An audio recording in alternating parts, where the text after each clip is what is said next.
Section 1. Hey guys!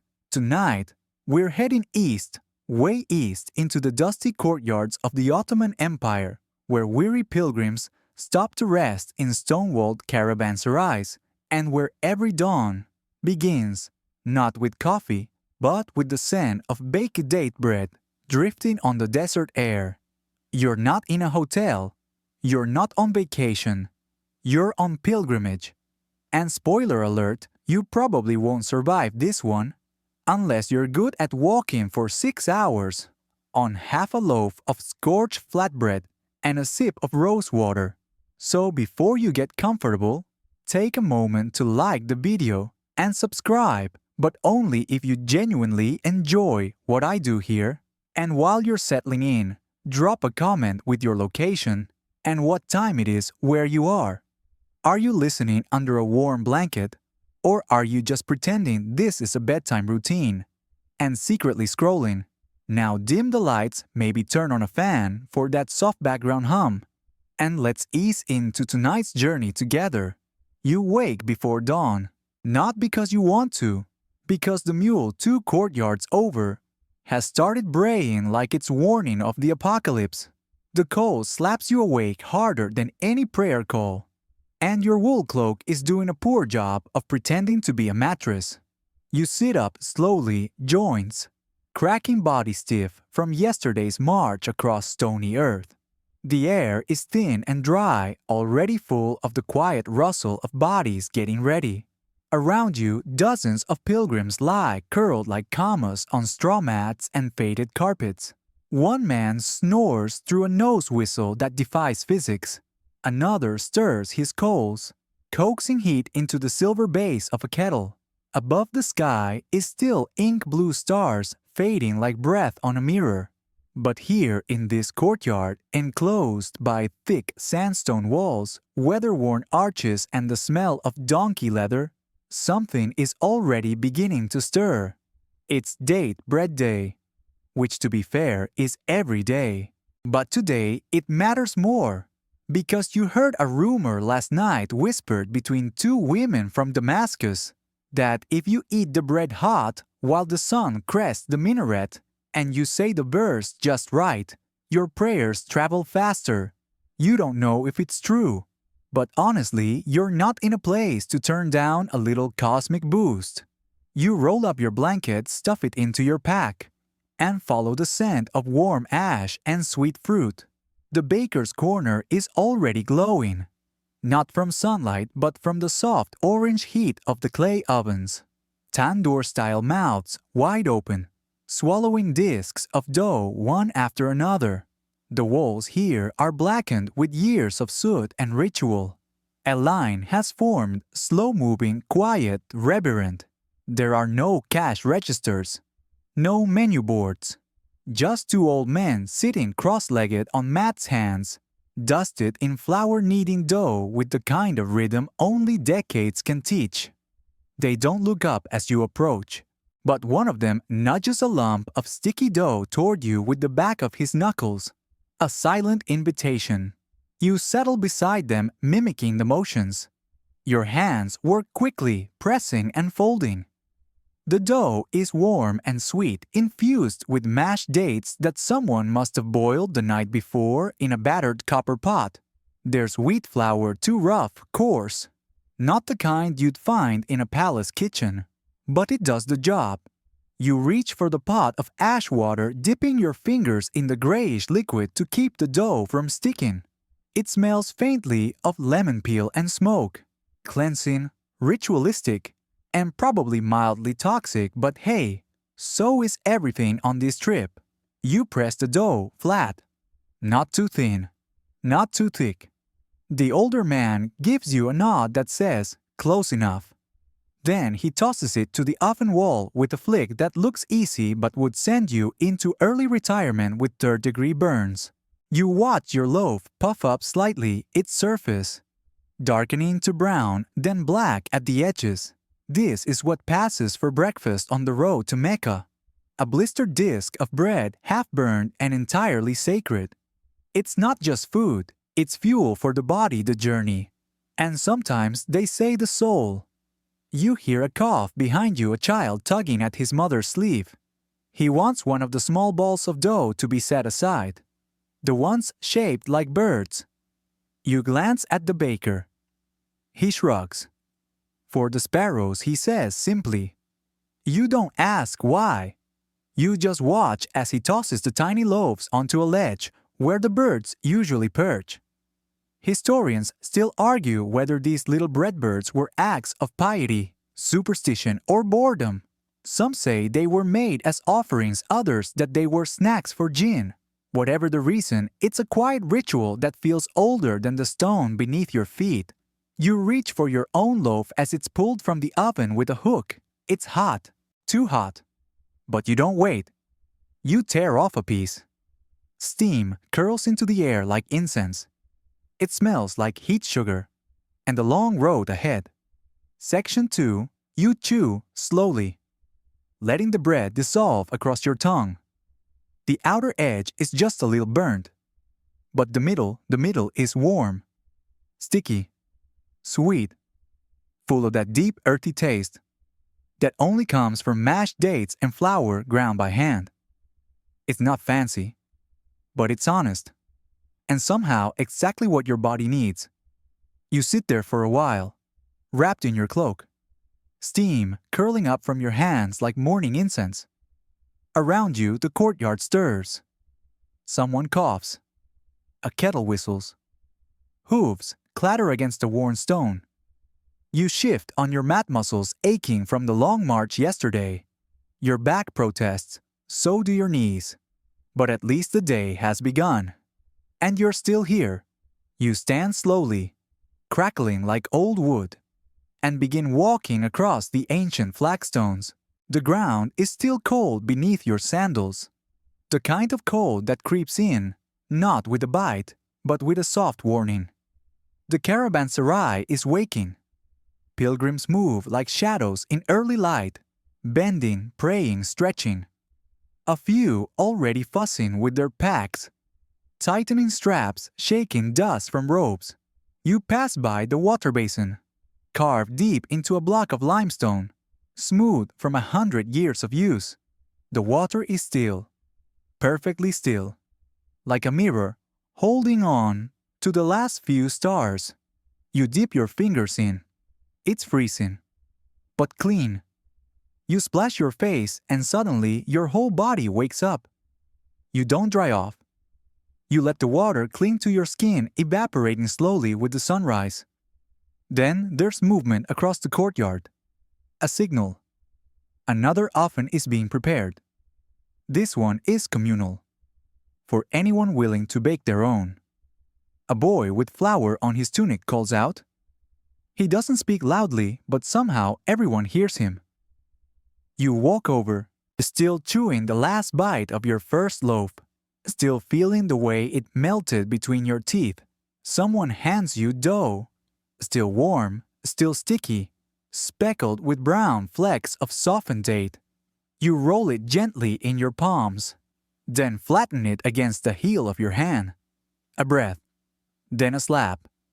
You press it onto the side of the clay oven like you've watched others do all week. It sticks, just barely.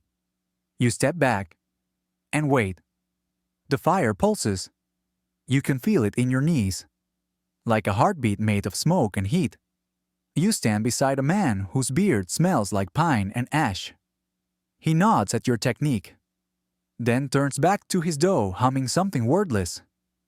Not a melody, just a sound to fill the space between breaths. Behind you, someone tosses crumbs toward a group of sparrows. The birds flutter in, chirping softly like tiny winged pilgrims of their own. You smile. A little. Because for a moment everything feels very old and very sacred, even if no one says so. Your bread is ready. You retrieve it, still steaming, still smells like warmth and patience. You tear off the edge, feel the heat hit your lips, and take the first bite. It's better than the last one, not because it's fresher, but because you made it. And here, in the quiet between footsteps and firelight, that matters more than you'd think. Section 3. You sit with your bread in your lap, steam curling off it in slow, gentle wisps. The heat seeps into your hands, and for a moment that's all you need. The sun is still shy, but a soft orange glow has begun to peek over the far wall of the Caravanserai. It brushes the top of the minaret as if the sky is slowly drawing its first breath. That's when it happens. The signal. A low whistle. Barely audible. But everyone hears it. The baker's helper, a man with soot on his cheeks and arms like braided rope, has lit the main oven. The big one. The one you only see opened when something sacred is about to happen. You stand, tuck the rest of your bread into a cloth, and follow the others. There's no pushing, no shouting, just a slow, purposeful drift of bodies moving toward the glow. The oven is built into the courtyard wall, a mouth of fire framed in hand-carved stone. Ash flakes tumble from its lips as it roars awake. It smells like smoke fruit and something older than time. In front of it, a table. On it, date paste, thick, dark, rich with yesterday's sweetness, so soft it clings to the ladle like honey. Next to it, cracked wheat, pale and coarse like desert sand in your fingers. Beside that, goat butter, golden, slightly translucent in the morning light, still cool from the cellar but beginning to soften. Your job is to mix. With your hands, you press your palms into the mound of flour. The date paste squishes between your fingers. It's messy, sticky, satisfying. You work it slowly. No one speaks. The only sounds are the slap of dough against the table and the pop of fire behind you. Now comes the ash water. Passed around in a clay bowl so gray it looks like smoke turned liquid. You dip your hands in. The water smells faintly of lemon peel and last night's charcoal. It stings, just a little, but it clears your skin and sharpens your mind. This is part of the ritual. Everyone does it. Some say the ash keeps the bread pure. Some say it connects you to those who came before. Others say it just keeps the dough from sticking. Historians still argue whether this ash water practice was sacred or simply practical. But no one here argues at all. They just do it. You knead slowly, folding, pressing. Let the dough take shape beneath your thumbs. The man beside you is humming again. This time a proper melody. Low, repetitive. It curls around the sound of crackling wood like smoke, winding up into the sky. You glance over. His eyes are closed. His fingers move like they've done this 1,000 times. Maybe they have. You look down at your dough. It's ready, smooth, dense, just barely tacky. You press it into a circle, flatten it gently, then reach for the wooden stamp. Dozens are laid out on a cloth, carved by hand. Some with moons, some with birds, some with symbols you can't read but you feel them. You choose one. A palm tree, simple, strong, still. You press it into your dough. Firm, even. When you lift it, there it is. A mark. A message. Maybe a prayer. You're not sure what it means, but it feels right. You hand your loaf to the boy at the oven. He slips it inside just for a moment. The heat is intense. A living thing. Like it could singe your thoughts if you got too close. The boy pulls it out. Black at the edges. Golden in the center. Smelling like sun-warmed earth and something sweeter. You hold it in your hands like a gift. Because that's what it is. A gift you gave yourself and a gift given to you by time and heat and those who taught you the rhythm of hands and dough.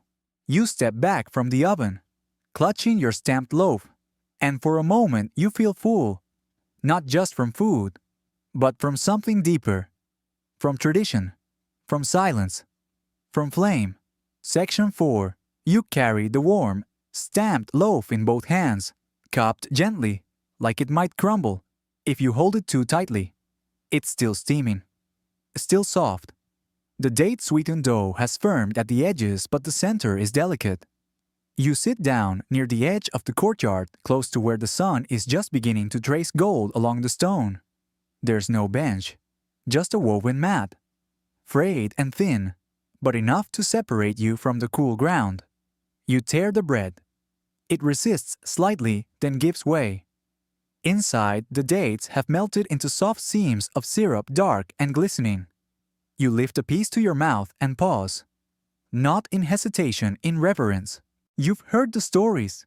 That this moment right here, the first bite at dawn, it carries a blessing. Not just for your body, but for your journey. So you do what the old man told you last night. You say the line. It's short, just a whisper, a prayer folded into breath. You don't know if you're saying it right, but you say it anyway. And then you eat. The flavor is deeper than before. Not just sweet, not just warm. It tastes like something rooted, something earned. Maybe it's just the hunger, or maybe it's the way fire gives food a kind of memory. You chew slowly, deliberately, letting the flavors unfold without rush. Around you, others do the same. A group of women near the oven passes around a platter of bread rounds, each stamped with different symbols. One with a star, one with a fish, one with a single dot in the center like an eye. You hear soft laughter, a shared joke. Not loud, not disruptive, just warm. A child runs past barefoot crumbs, falling from his hands like he's scattering seeds. You glance up. The courtyard is full now. Some pilgrims sitting, some kneeling in prayer, and some already beginning to pack for the next leg of the road. But for a few brief minutes, everyone is still. And that stillness, it's part of the ritual too. You look down at your hands, sticky with a date, dusty with flour. You wipe them on the cloth and lean back against the wall, letting your body relax for the first time since you woke. Then soft bells. Faint, rhythmic. You look over. The water boy is back.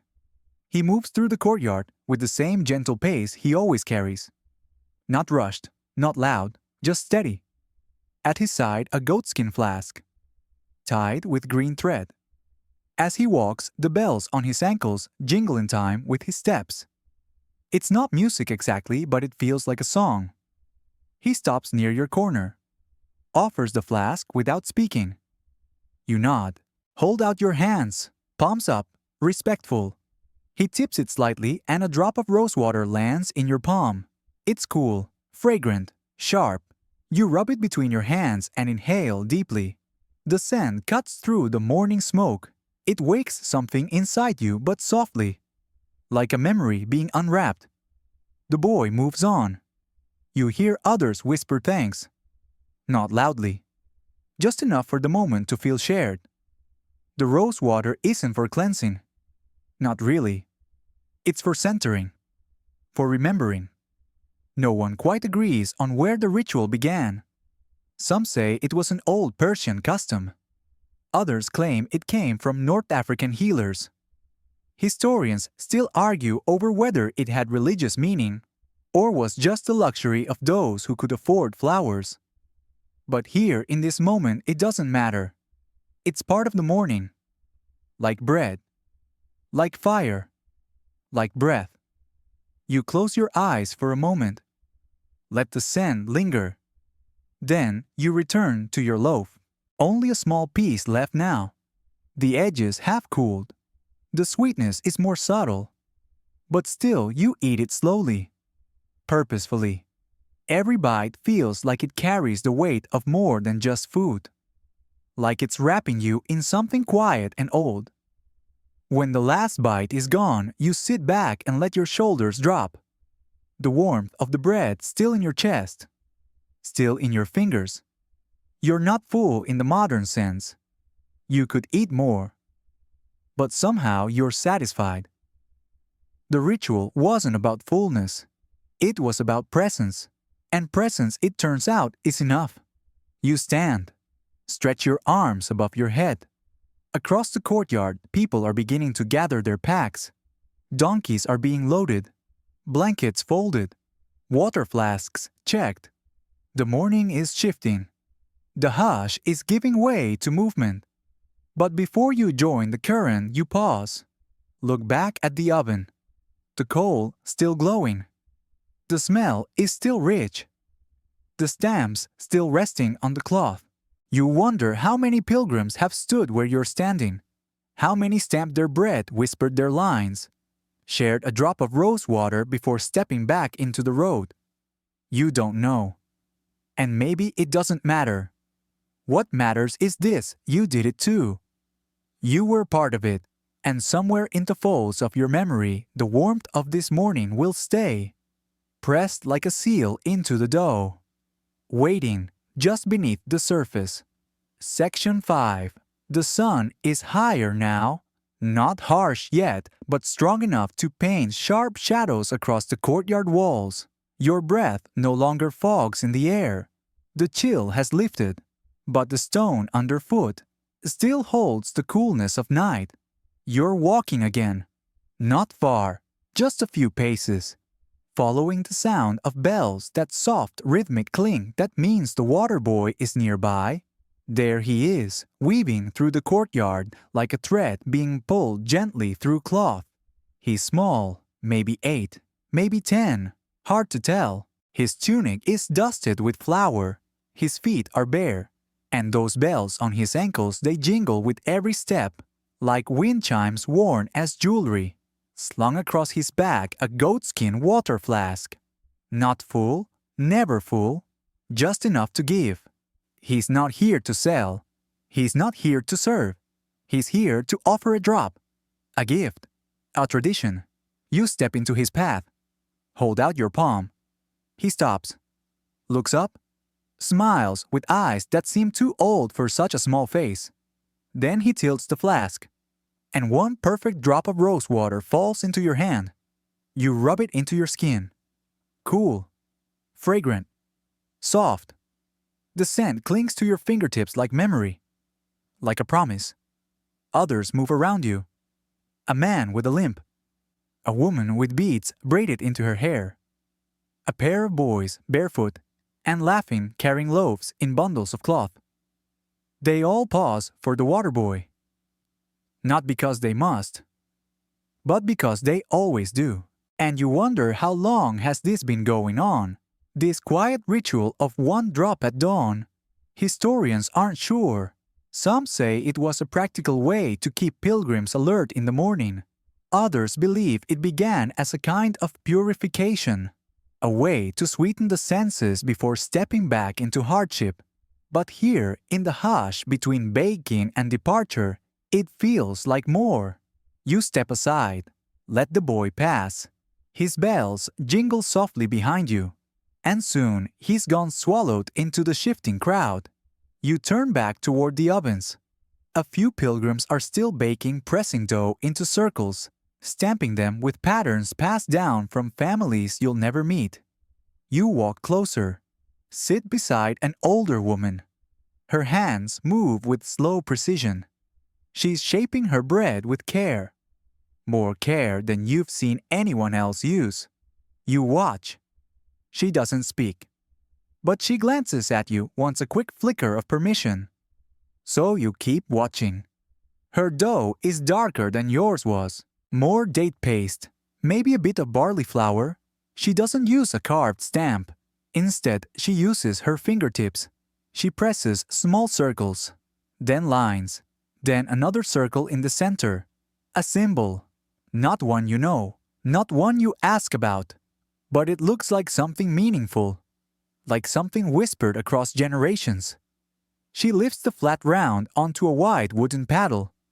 Slide it into the oven. Waits. You wait with her. There's a rhythm here. A silence that isn't empty, it's full. The kind of silence that holds breath, heat, and time.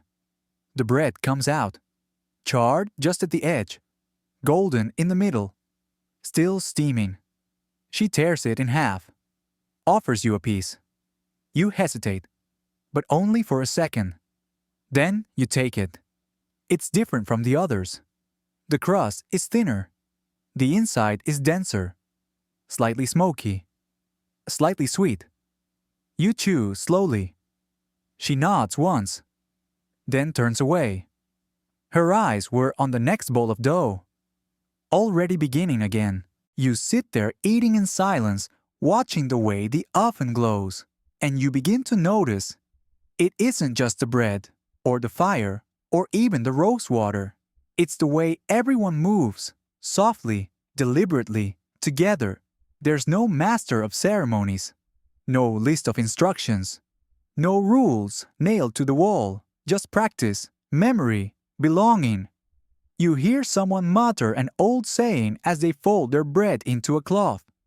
You don't catch it all. Just the end where there is warmth, there is mercy.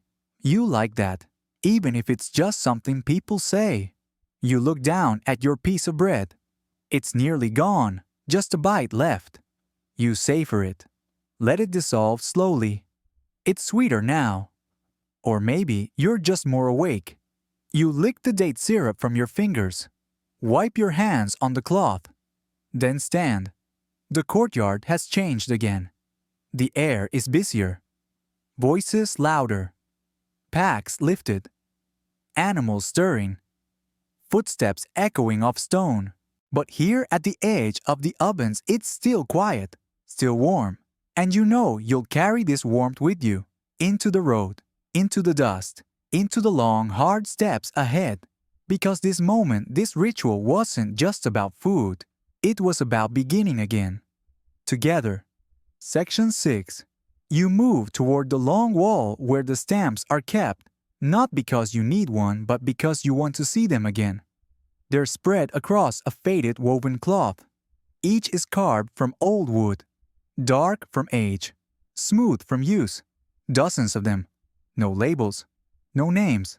Some are round, some square, some look like pieces of broken chess sets. But when you look closer, you see the symbols. One is a sun with rays etched outward, like a compass that doesn't point north. Another is shaped like a tulip, its petals curled, almost dancing. One has 3 dots arranged in a triangle. One is just a single spiral. They're not decorative. They mean something. You just don't know what. And maybe that's the point. A young boy picks up a moon-shaped stamp. Look at it. Then at the dough in front of him. He presses it once firmly. Then again. And again. By the third press, you can see a pattern emerge. A kind of rhythm. Each stamp is part of a larger language. A sentence is written in flower and silence. You sit beside him. Not to help, just to be near the process. His hands are quick but gentle. He moves with the calm of someone who's done this before, or someone who's watched it done 100 times. You think of how many generations these stamps have passed through. How many fingers have pressed these same patterns? How many prayers were whispered just before each loaf met the flame? Historians still argue whether the stamps were practical, just a way to mark whose bread was whose, or if they were symbolic, carrying messages only the initiated could read. You like the second idea better. It feels more true. Not in the scholarly sense, but in the bone-deep way stories sometimes carry more weight than facts. The boy finishes his stamping and then gathers his bread onto a round wooden tray. He doesn't speak, just nods once as if to say, "Thank you for watching." You nod back and feel it again, that quiet connection, that shared moment of something. Not big, not loud, just human. You stand and stretch. The sky has shifted again, brighter now. Less gold, more white. It'll be hot soon. The courtyard buzzes with the energy of people getting ready. The ropes are being tied. Blankets folded. Goats complaining. But the oven corner still holds its hush. You walk past the stack of used stamps. Some are still dusted in flour. Others are warm from the sun. You touch one just lightly. It leaves a trace of powder on your fingertips, A ghost of bread passed. You move to the waiting area. There, a group of travelers sits, cross-legged hands full of warm loaves. They're not eating. Not yet. They're talking in low voices, sharing sips of tea from a chipped cup, passing dates from hand to hand like slow-moving coins. You sit with them. No one asks why. A woman with silver rings offers you a date. You take it. Thank her. It's soft. Syrupy. You eat it in one bite. Let it linger. They're talking about the road ahead. A well gone dry. A merchant caravan that passed 2 nights ago. The next rest stop. The stretch of trail with wolves. Or bandits, or both. But none of it feels urgent. Because right now there's still bread. Still time. Still the soft cushion of a slow morning before the weight of the journey returns. You reach into your cloth bundle. Pull out your loaf, still warm. Still marked. Still yours. You tear off a corner. Offer it to the woman beside you. She accepts. No words. Just a nod. Someone begins humming. Low. Even. And then, like the morning is listening, a small group begins to stamp more dough. Fresh rounds laid in rows, pressed, lifted, pressed again. The symbols appear like magic. Crescent, eye, circle, dot. Each loaf a message baked into time. You think of your stamp, the palm tree, and you wonder what it said about you, if anything, if everything. You don't know. And again, maybe you're not supposed to. Maybe it's enough just to press the pattern, bake the bread, and share the warmth. You finish your piece. Lick a bit of date from your finger. The taste is deeper now. Slightly smoky, richer than before. You close your eyes. And for a moment, you're not a pilgrim. You're not a traveler. You're just someone who made something warm with your hands. Something that fed others.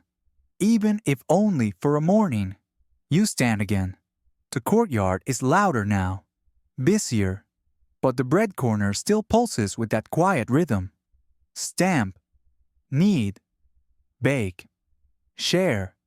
You walk away, not in a rush, not yet, but you know soon. The oven won't stay lit forever, the road won't wait, and the sun won't stay kind. So you savor what's left, the smell, the taste, the memory of patterns pressed into a soft dough with quiet hands. Section 7. You're sitting near the edge of the courtyard now, just under the shade of an old fig tree. Its trunk is twisted as if it's been listening to stories for centuries. A soft breeze shakes loose a few dry leaves. They tumble quietly to the stone. You close your eyes, only for a second. Then you hear the sound of whispers.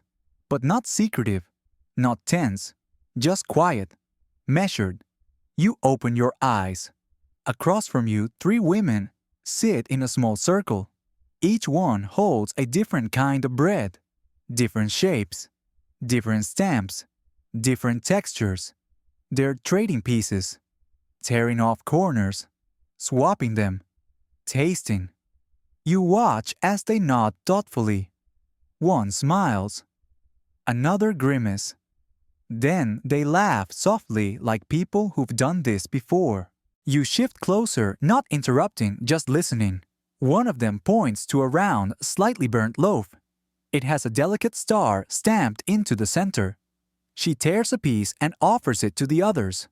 They each taste it, then lean in, talking in hushed voices, sharing theories, old knowledge. You catch fragments. She used cinnamon again, but mixed with sesame oil this time. Her grandmother taught her to press it twice. It's not just bread. It's communication. It's culture passed hand to hand in bite-sized pieces. One of them turns and looks at you. She raises an eyebrow, an invitation. You smile and edge closer. A piece of bread is passed to you. It's thinner than yours, crispier, stamped with a spiral that curves inward. You bite, crunch, The soft center, hints of anise, and something else, maybe a dried apricot. You nod in approval. They nod back, and just like that, you're part of the circle. Another loaf is torn. This one is dense and chewy, smells like coriander, tastes like smoke. You offer a piece of your own. Your second loaf, the one you stamped yourself. They taste it.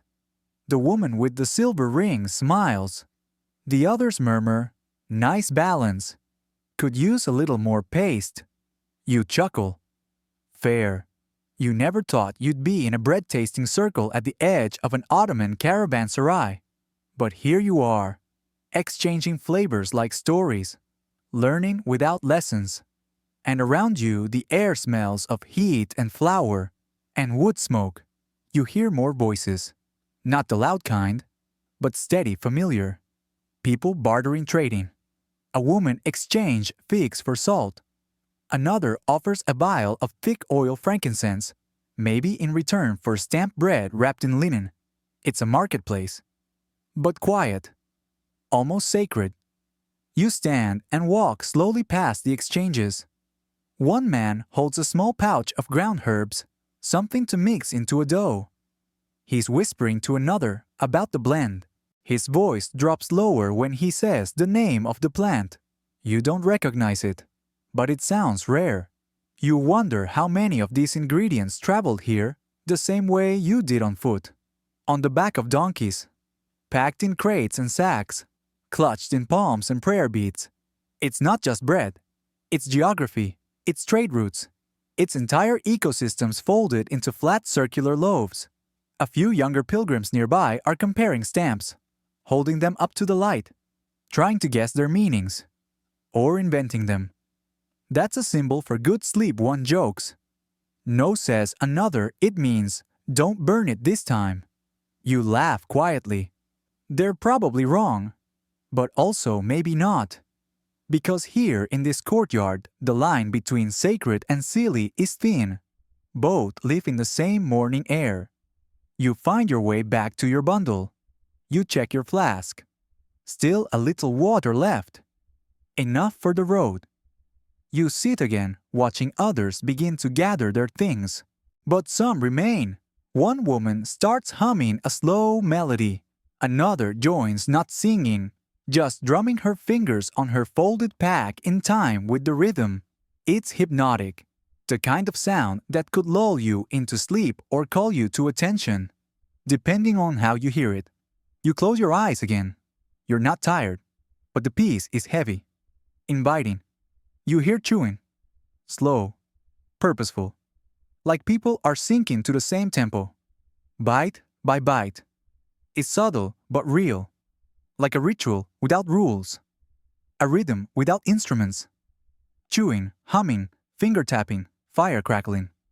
Even the birds, yes, the sparrows, again seem to chirp in time. You open your eyes. The fig tree casts a wider shadow now. Someone is sleeping beneath it. Arms folded, face turned toward the breeze. And you wonder if they dreamed of bread, or dates, or walking across dry landscapes to the next circle of fire, the next round of ritual, the next dawn. Because that's what this is. It isn't just breakfast. It's a ceremony, a lullaby, a form of survival wrapped in flavor. One that doesn't need incense or chanting, just warm bread, shared silence, and the smell of sweetness rising in smoke. You press your hand to your chest. Feel your rhythm there. Beat, pause, beat, just like everything else. Section 8. You rise slowly from the shaded mat. Your legs are stiff. Your back lets out a quiet complaint, a reminder that the road is long and comfort is never free. The hum of the courtyard has changed again. Louder now, not rushed but focused, intent. You step around a pair of donkeys being loaded with sacks. One of them flicks its ear toward you but doesn't bother to move. Too used to the dance of bodies in this ancient place. You take a final look toward the oven corner. Still glowing. Still alive. A few pilgrims linger. One presses dough against the hot clay. Another waits, arms folded, face calm. You hear the hiss of bread meeting heat, brief, sharp, satisfying. Then you turn away. The morning is almost over.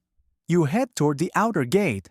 The archway is tall, weathered, and scored by centuries of wind and footsteps. A guard sits on a stool nearby. Not watching, just existing. He nods at you once, a slow, sleepy nod, as if to say, yes, you've done what you came here to do. Now go. You nod back. Just past the gate, there's a raised stone bench, one of the few places you can sit, with a view of both the courtyard and the open road. You settle onto it. The stone is warm now. The sun has done its work. You pull your bundle of bread onto your lap. Unwrap it slowly. One loaf remains, stamped, crackled on the edges. Still fragrant. It's your travel loaf, the one meant for the day ahead. But for now, you don't eat it. You just hold it, feel its weight. Not heavy, but solid, real. You glance around. Other pilgrims gather near the bench, some on foot, some with carts, some leading mules with bells braided into their harnesses. They all carry bread, wrapped, stamped, protected. It's more than food. It's proof. Proof that they stopped here. They woke in the shadow of a fig tree. Kneaded dough with tired fingers. Pressed symbols into the past and the future. Then watched it rise in fire. A woman sits beside you. Her eyes are lined with age, but her hands are steady. She cradles a round of bread in her lap, smaller than yours, darker. She doesn't speak, but after a moment she breaks off a piece. Offers it. You accept. It's nutty. Richer. Maybe lentils in the dough. You're not sure. You tear a piece of your loaf. Offer it back. She accepts. Neither of you say a word. And somehow the silence feels like conversation. Just past the bench, the road unfurls. Dusty, uneven, stretching east. Toward mountains you can barely see. Someone shouts in the distance. A name maybe, or a direction. Someone laughs, a donkey brays. And the spell begins to lift. The courtyard behind you, that pocket of warmth and ritual, is slowly dissolving into memory. But it lingers. In the folds of your clothes, in the sand on your fingers, in the way your stomach feels, not just full but grounded. You tighten the bundle, tuck it into your satchel, stand. The woman beside you does the same. No words, just a shared glance, the kind you give someone who ate the same bread as you. You both step onto the road, together for now. You walk past a small group stopped near the edge of the path. They're unwrapping a basket. Inside loaves, carefully stacked. Still warm. One of them is explaining something. You catch only bits, 3 turns of the dough, a prayer. With each press, the spiral protects the heart. You slow. Not to interrupt, just to listen. And there it is again.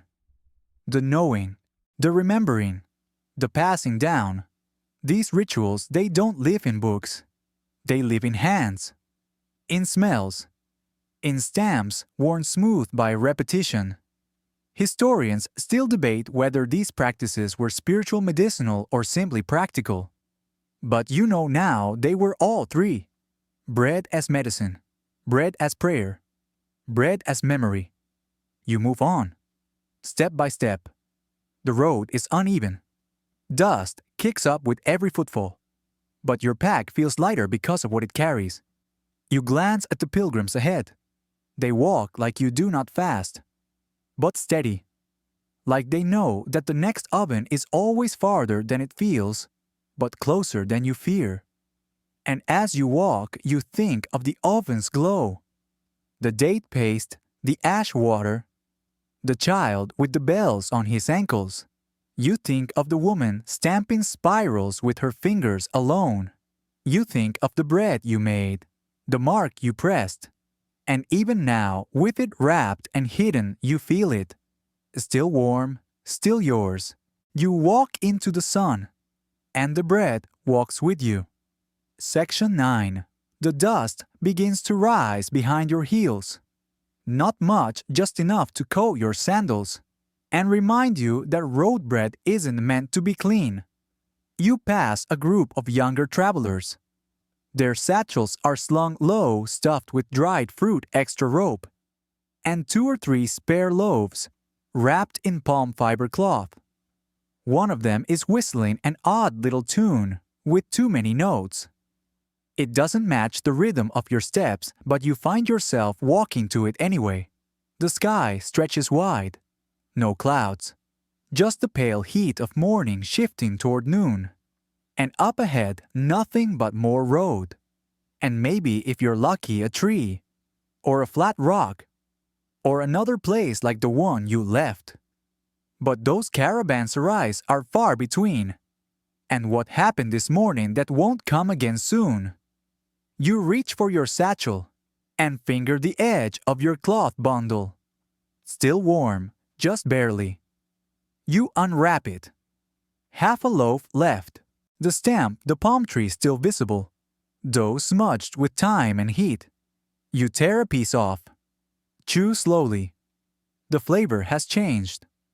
Less sweet, more earthy. The dates have been settled. The crust has stiffened. But it still tastes like something sacred. And that's the thing, rituals don't stay in one place. They follow you. Stamped into bread, carried in satchels tucked behind your teeth. You walk for hours. The sun climbs. The wind rises, pulling at the hem of your tunic. You stop near a bend in the road. A smooth stone offers shade. Not much, but enough. You sit. Rest your feet.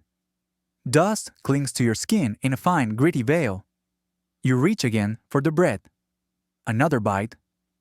You think about what it took to get that dough into your hands, how the oven was built into the wall, how the fire was stoked before the sun even rose, how you kneaded the mix by hand, and how someone long ago taught someone else to carve that palm tree stamp. It wasn't fast or efficient, but it lasted. And now you're carrying it forward one bite at a time. In the distance, a caravan approaches. Camels, not donkeys. Tall, slow, decorated with colored tassels and bells that chime like drifting silver. The lead rider lifts a hand, a greeting. You return it. They pause beside you. One woman gestures to your bundle. Bread, she asks without speaking. You nod. You tear the last piece into 2. Offer her half. She accepts it like it's a treasure. Presses it to her lips first. Then takes a bite. Her face doesn't change much. But her eyes soften. And she nods. Once. She pulls something from her pack, a small fig. Dried wrinkled sweet. She hands it to you. It's not a trade. It's an exchange. Bread for fruit. Warmth for sugar. Memory for memory. You chew slowly. The fig is rich. Sticky. Surprisingly floral. You don't ask where she got it. You don't need to. It came from someone somewhere who also woke early, who also gave something sweet to someone who needed it. The caravan moves on. You stay seated a moment longer. Let the silence wrap around you. The breeze picks up again.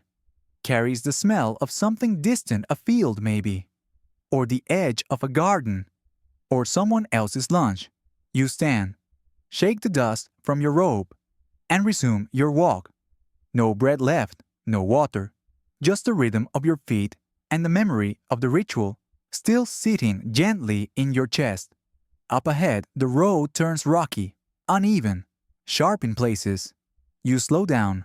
You think about how many sole sandals, hoofs, bare feet have touched this very path, carried bread like yours, stamped like yours.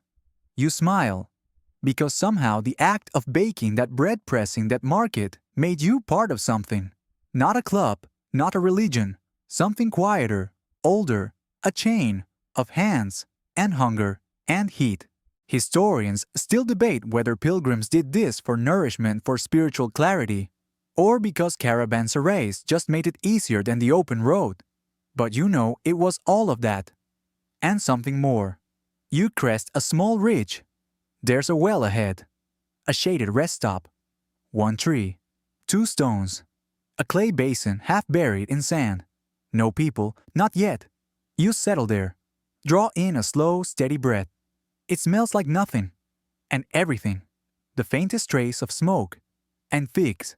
And distant fires you'll never see. You stretch out your legs. Close your eyes. And you remember the press of your palm against the dough. The hiss of fire. The sting of ash water.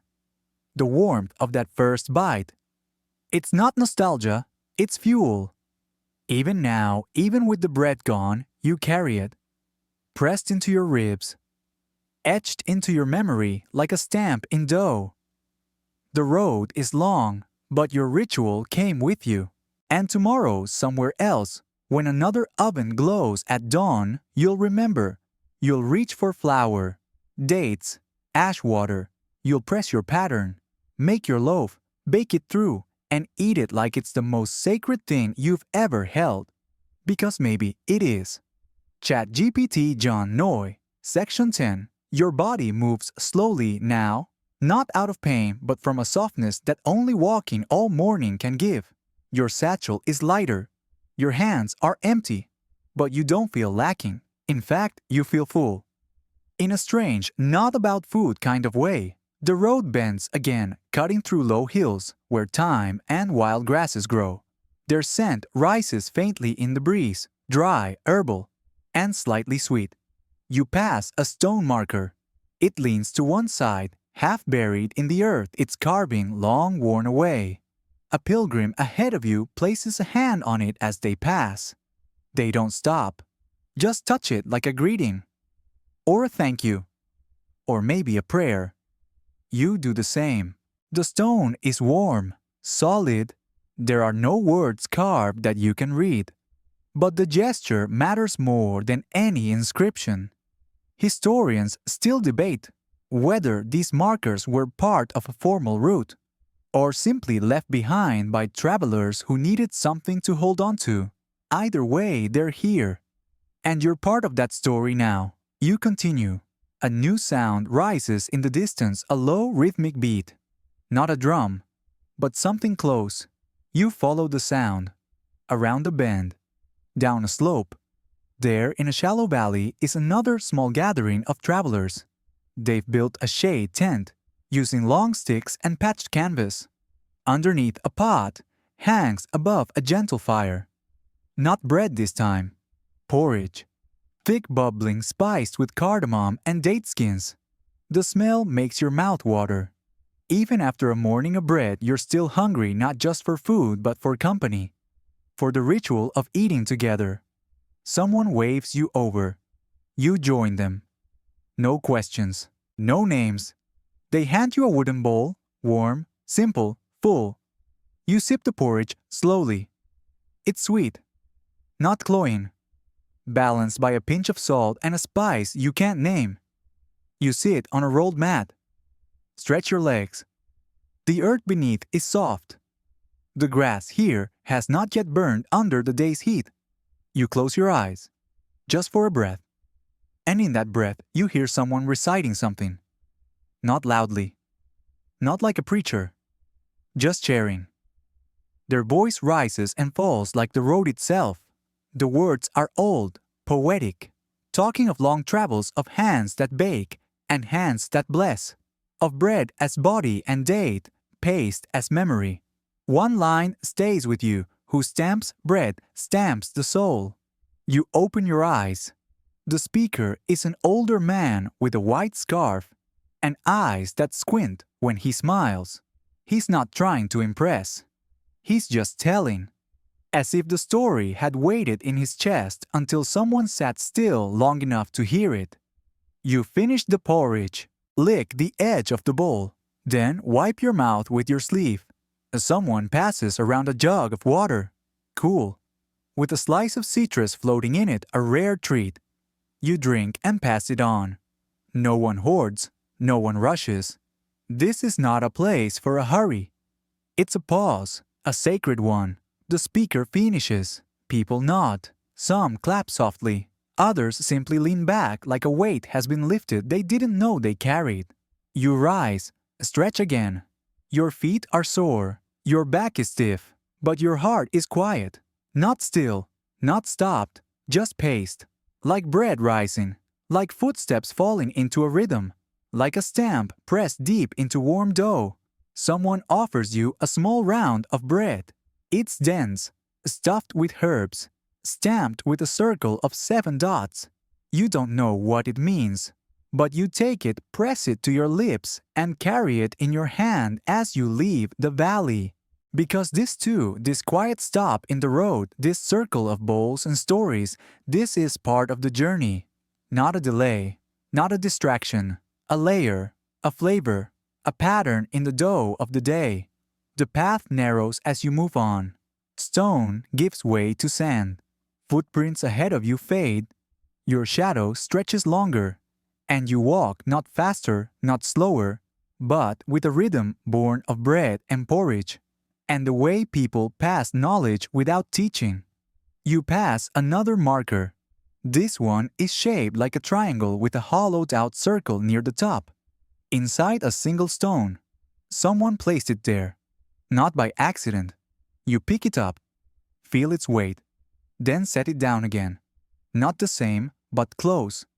And that's enough. Ahead, you hear more voices. Different, new, another group, another meal, or maybe just laughter. It doesn't matter, because now you understand the road is dotted with rituals. Some quiet, some loud, some edible, all sacred. And every step, every bite, every pressed symbol in the dough, it all builds something. Not a destination, but a memory, a rhythm, a story you carry in your stomach and your skin. And somehow, even in the middle of nowhere, you don't feel lost. Because you were never walking alone. Section 11. You walk quietly now. Your steps are steady. Your pace is unhurried. The sand beneath your feet is softer, looser, as if the ground itself is tired of holding you up. You reach a stretch of flat, open plain.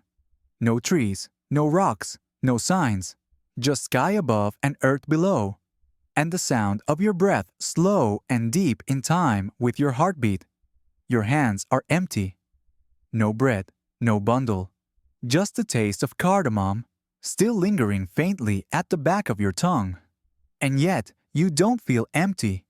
You feel carried by the rhythm, by the memory, by the many hands that stamp dough long before you ever stepped onto this road. In the distance, a low line of shapes begins to appear. Not buildings, not people, tents. A small encampment just off the path. Canvas domes, tied down with a rope and weighted with stones. The kind that sprouts up for a night and disappears by morning. You approach. Not with caution, with curiosity. There's a fire in the center. Low, contained. A kettle sits above it, steam curling out in long, lazy spirals.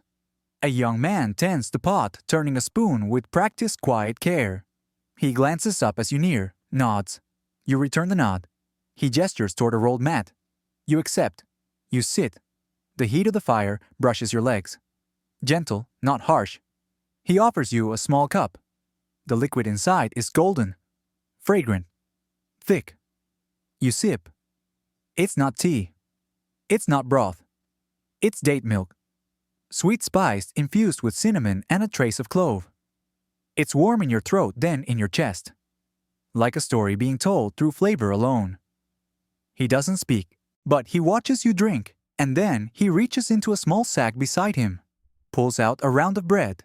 It's flat, flour-dusted, stamped with a symbol you've never seen. A flower or maybe a sun. He breaks it, hands you half. It's chewy, soft, not fresh but preserved. You nod. He nods. Nothing else needs to be said, because bread shared in silence says everything. You rest. Let the fire warm your knees. Let the sun begin to dip behind the fabric of the tents. Shadows stretch. The sky softens. Even the air begins to slow. Others begin to arrive. Not many, 4, maybe 5. They sit quietly as if they were expected.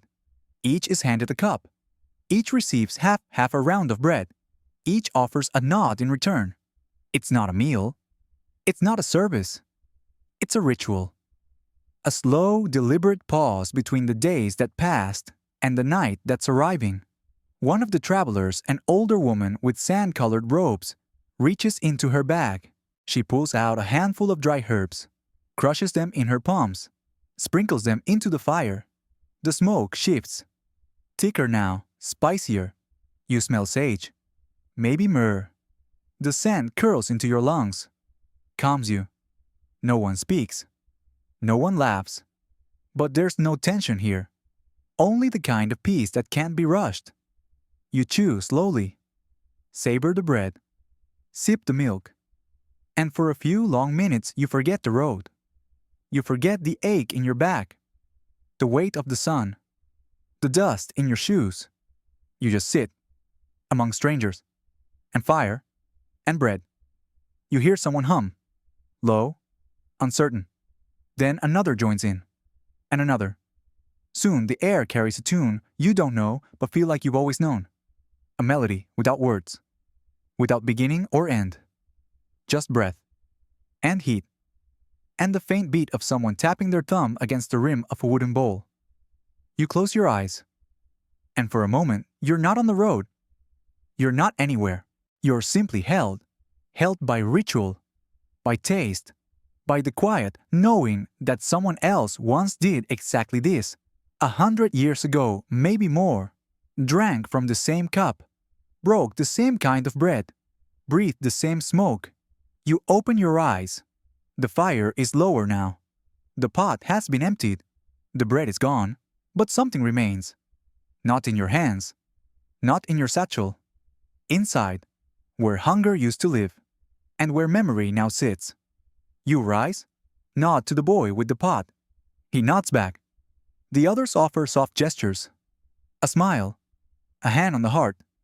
You return each one, and you walk again. Out of the camp, back onto the road. But the road feels different now. Not shorter, not smoother, but shared, as if every step you take echoes someone else's. And the warmth in your chest that's not just from milk. That's the fire, the story, the bread still rising inside you. Section 12. The road darkens just a little. That soft golden light that clings to the end of the day, it's slipping behind the hills now. You keep walking, slower, not because you're tired, but because everything around you has begun to whisper, quiet now. You pass low brush, their shadows long and spindly, like fingers stretching across the dust. Your sandals scuff the earth in rhythm, a gentle sandy rhythm, the kind that doesn't announce itself, just keeps going. Step, step, pause, step. And as you walk, you think again of that boy with the pot, the smell of date milk, the flour stamped into that round of bread. What did it mean? A regional mark, a family crest? Or maybe something sacred, a pattern repeated, not for meaning but for memory. Historians still argue whether bread stamps carried religious weight or were simply practical branding like early bakery logos. But as you felt the pattern crack between your fingers as the crumbs lingered on your tongue, you knew it meant more. Because that stamp wasn't carved in haste. It had intention, delicacy, reverence. The sun is almost gone now. The stars aren't visible yet, but you know they're waiting. You find a flat stretch off the side of the path, a place to stop. You lower your satchel, unwrap your scarf, brush a few loose stones away with your foot. This will do. You sit. Let your body sag just a little. Let your spine rest. Let your breath deepen. From here, you can still see the road, still feel the soft heat left behind by the day. You open your palm. There's nothing in it, but it still remembers the shape of that last bread, still recalls its weight, its warmth. You reach into your pack almost out of instinct. No bread left. But tucked into the side pocket is a thin scrap of cloth. You unfold it. Pressed between two folds a dried date. Just one. Almost black. Soft at the center. You smile, Because someone must have slipped it there when you weren't looking. Maybe the old woman with the stamped spiral. Maybe the boy at the fire. Maybe it doesn't matter. You hold the date in your fingers for a moment. Feel the sticky skin. The slight give. You bite. Let the sweetness fill your mouth slowly. Let it linger on your tongue like a secret. It's different than fresh. Richer. More intense. Like it's been carrying the sun inside it this whole time. You lie back, arms folded behind your head, eyes on the darkening sky. One star appears, then two, then five, like someone's poking holes in the fabric of the night just to let the light through. You breathe. The date is still on your tongue. Your belly is full. Not with food, but with memory. And just like that, you begin to doze.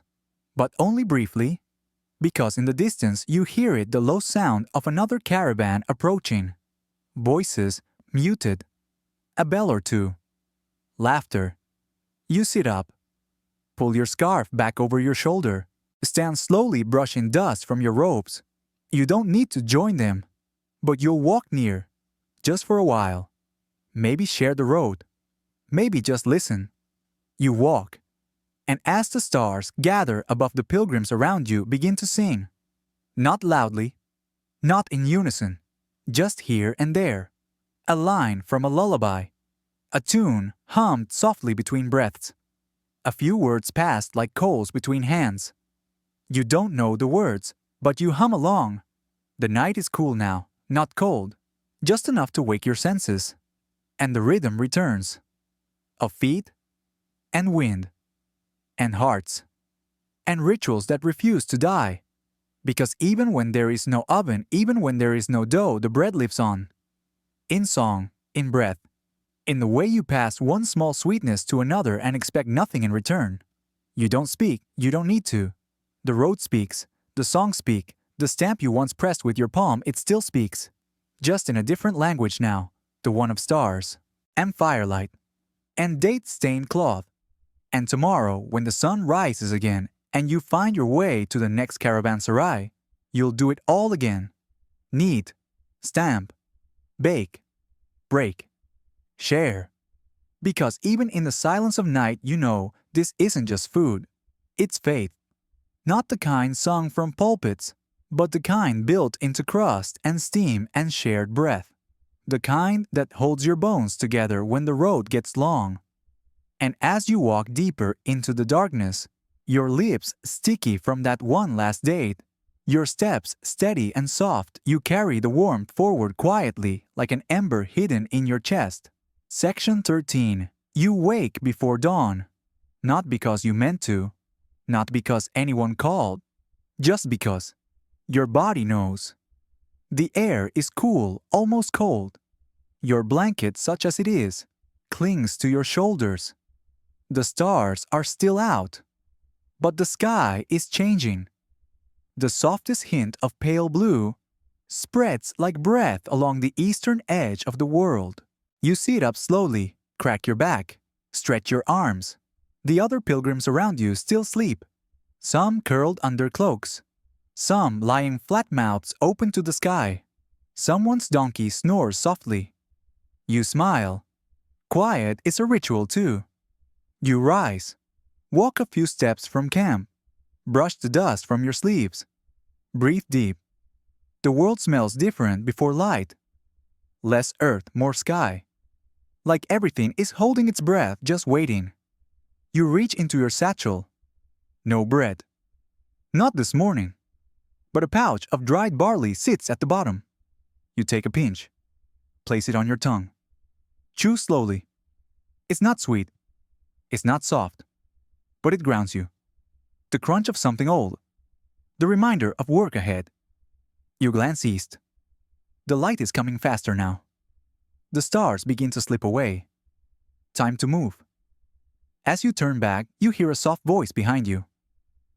Leaving early, you nod. The speaker is a young girl, maybe 15. Wrapped in layers too big for her, she yawns, rubs her eyes.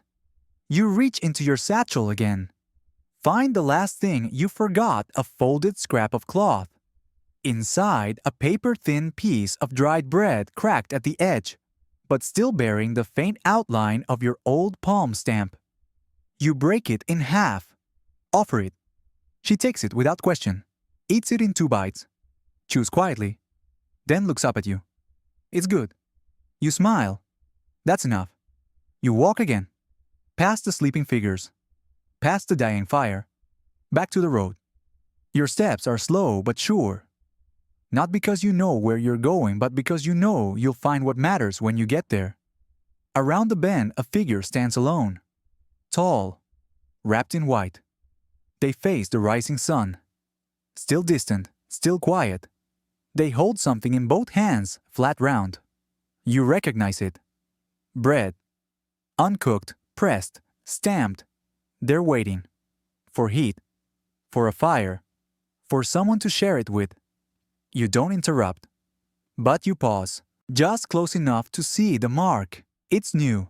A symbol you don't recognize. A pattern of dots in a spiral. But it feels familiar. Not because you've seen it, but because you felt it. You nod. The figure doesn't respond.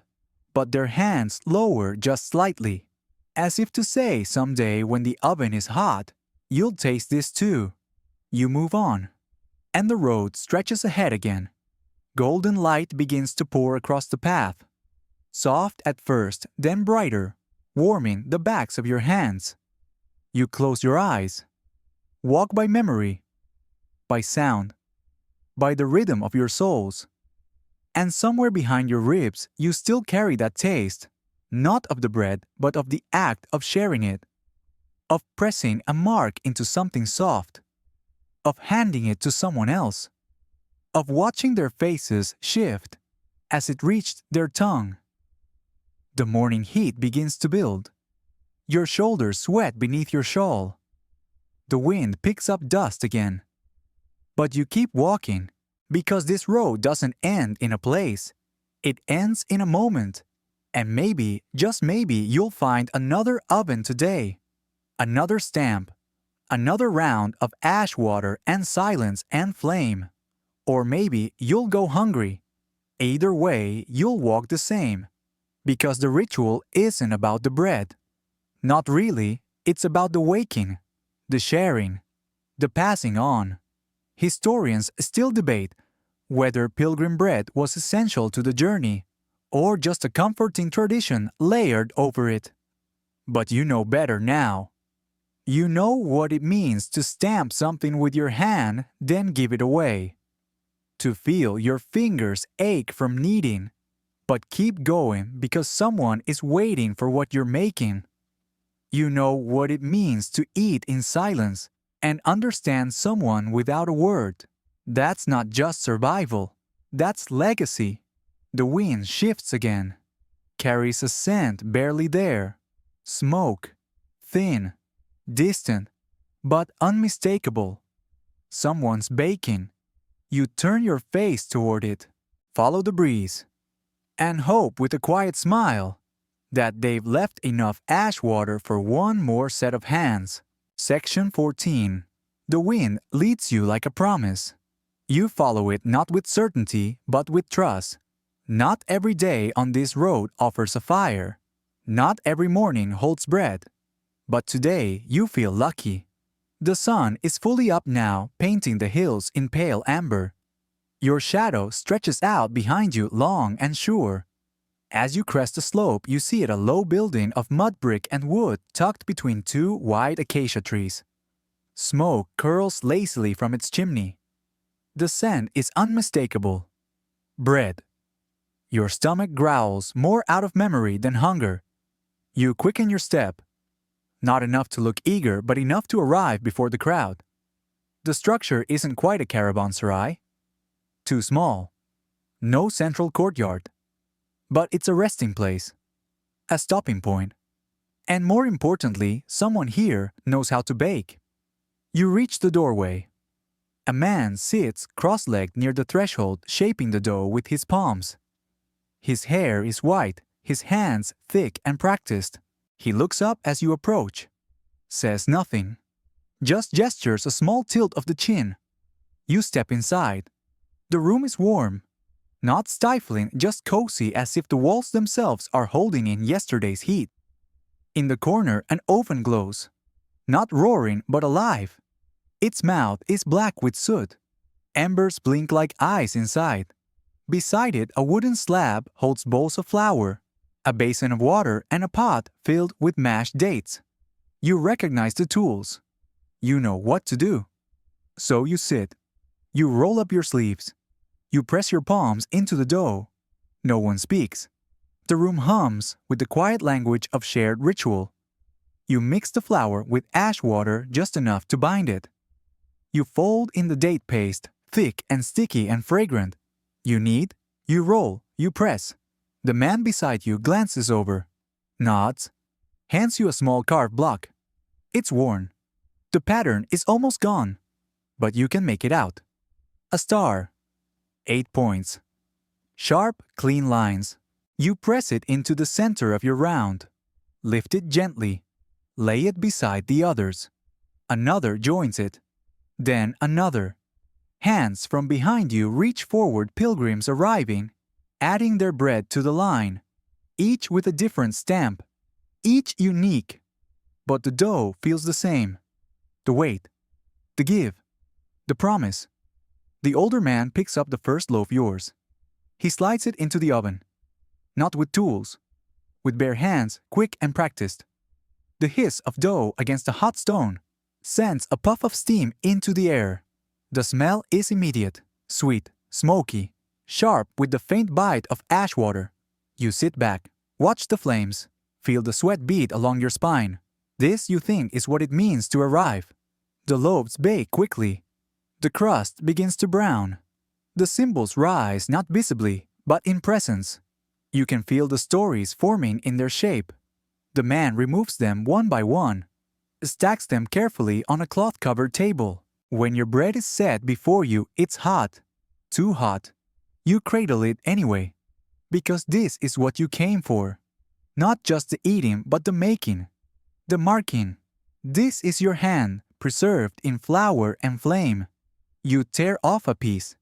The inside steam. Sticky threads of date pull between the halves. You blow on it, take a bite, and for a moment the world shrinks.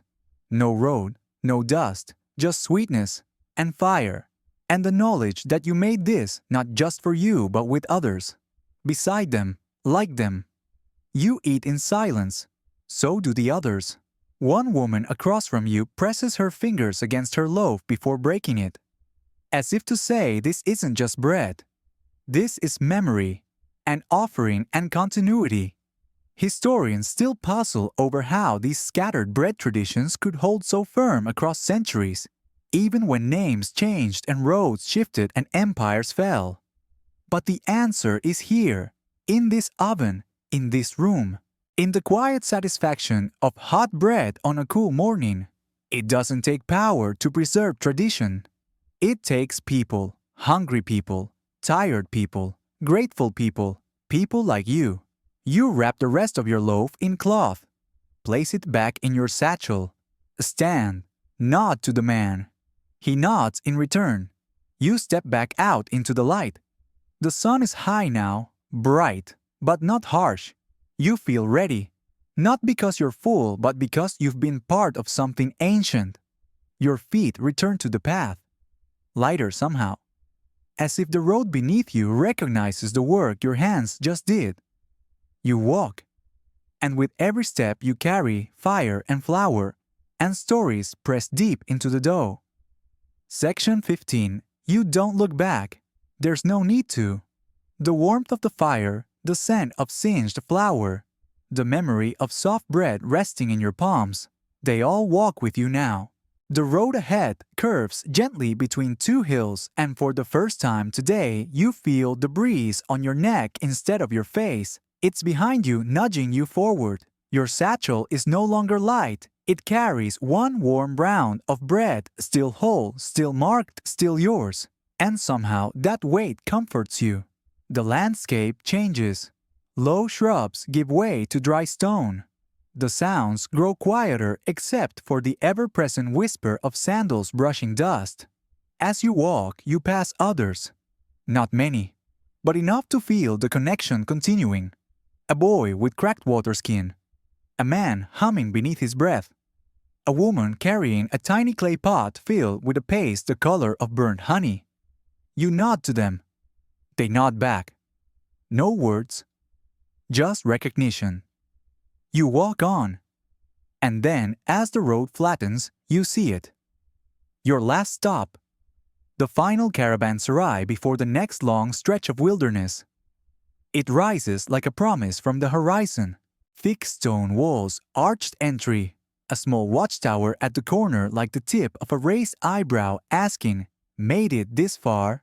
You enter, slowly. Let your eyes adjust to the shadowed courtyard.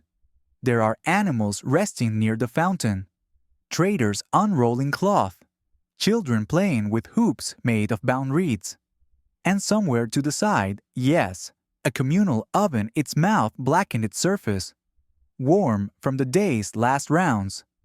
You don't need to bake this time. You already have your loaf. But still you approach. Just to sit nearby. Just to watch. Two women are shaping the dough. Their fingers move like music, pinching and folding in silent agreement. They don't speak, but they glance your way. You lift your satchel. Pull out your bread. Unwrap it. Let them see the mark. One of the women smiles.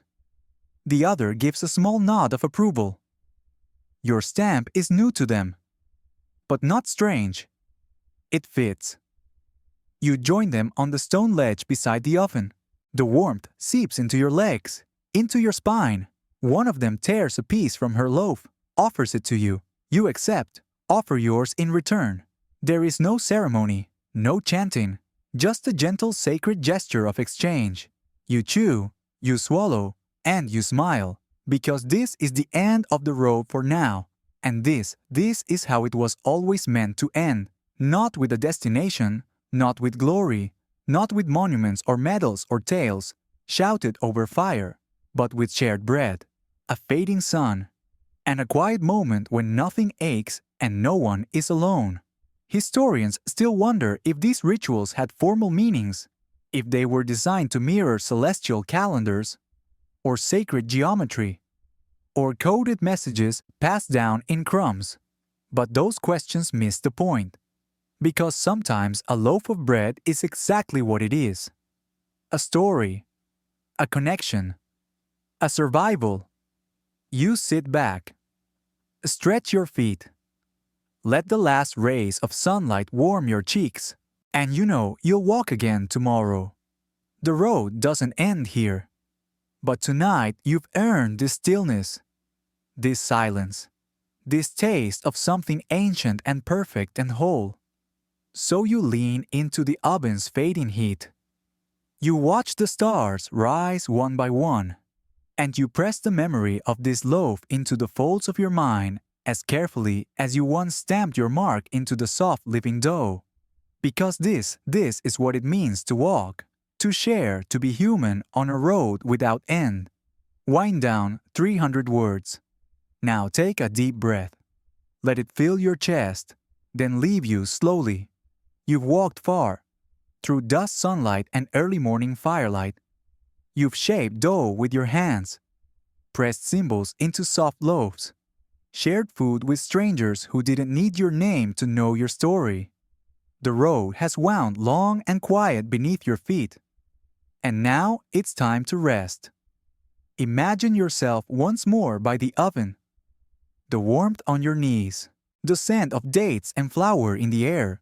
The stars above you stretch wide, clear, unmoving, watching.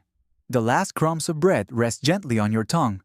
You're full not from eating but from remembering, from sharing, from being part of something older than maps, older than cities, older even than stories. Let your breath slow. Let your shoulders drop. Let the images fade softly. The flicker of fire, the hush of morning, the feel of warm bread in your hands. You are safe. You are still. You are enough. So close your eyes. Let your thoughts drift like dust on a breeze. And as you sink into sleep, carry this one truth with you even on the longest road: you never walk alone.